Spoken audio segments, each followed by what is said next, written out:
blog where I share things with you that I am working on artistically, as well as things that I'm working on myself about, and where I share some things that you can work on yourself about too. So I've got some things to show you today and another challenge for you as well, so stay tuned. And now for today's art update. So a while back I had the idea that I really wanted to frame art from children's books, but as it turns out, frames are expensive.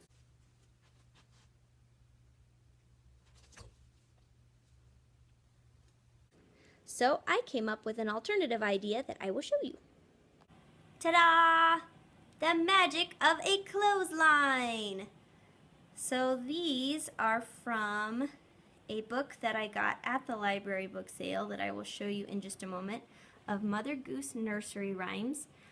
It was originally printed in 1916, however this particular copy was a reprint in 1971, otherwise I wouldn't have been cutting it up. The real Mother Goose. So that is one thing artistically that I have done as of late.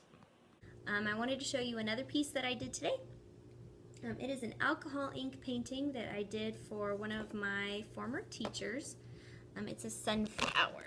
Alcohol inks are a really interesting medium in that they don't act at all the way other paints do, at least in my opinion. Well, I guess I could just show you. Okay, so I have just a scrap of photo paper here. Alcohol inks work best on non-porous surfaces. That's kind of what they're designed for.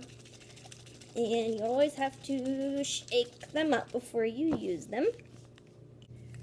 You can use these on metal and on glass, but the way I was taught was on photo paper. You can also use Yupo paper, which is more expensive, but I've heard it works better. So you shake up a color, and if you can get it open, you put dots. I'll show you once we get some colors on here what I mean about it not acting the way that normal paints do. Cut! You'll never work in this town again! Action! And once the dots start to touch each other, then is when the magic kind of happens.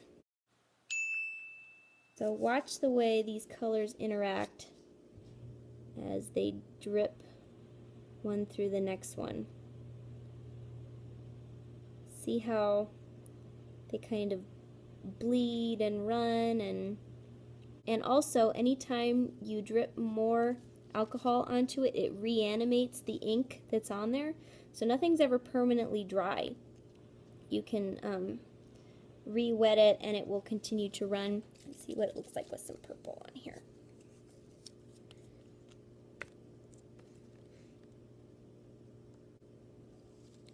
I don't know if you can see it. See, look at the sort of spidery way that it combines into the other colors, and it's just really interesting.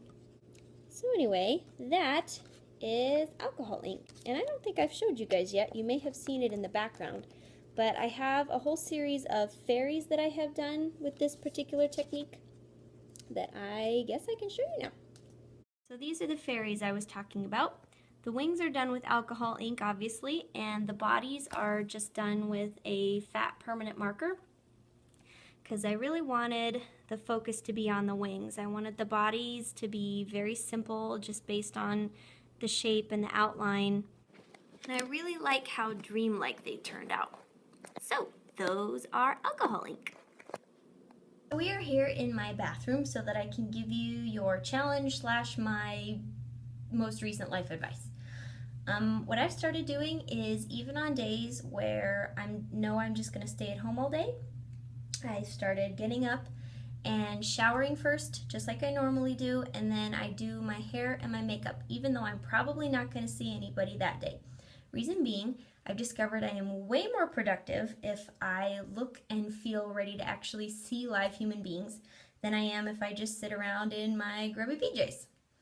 Another thing I started doing is I've started experimenting and doing new things with my hair and makeup because I'm always really hesitant to get out of my routine bubble when I'm going to go to work because I'm afraid if it doesn't look good, then I won't have time to start over and I'll have to go to work looking weird. That's the 6. See, your problem is you weren't regrouping the 10s before you did the 1s. But if I do it on days off, it doesn't matter if it doesn't work. So my challenge for you is on a day off, don't just sit around in your PJs. It's wonderful once in a while, but don't do it every time. Pick a day and try a new outfit that you've never worn or a combination you've never tried before. Close your eyes, go to your closet and pick 3 things, put them together. If it doesn't look good, whatever, you didn't lose anything. But if it does, you've discovered something new. So that is your challenge for today. Try something new with your appearance and the way you present yourself.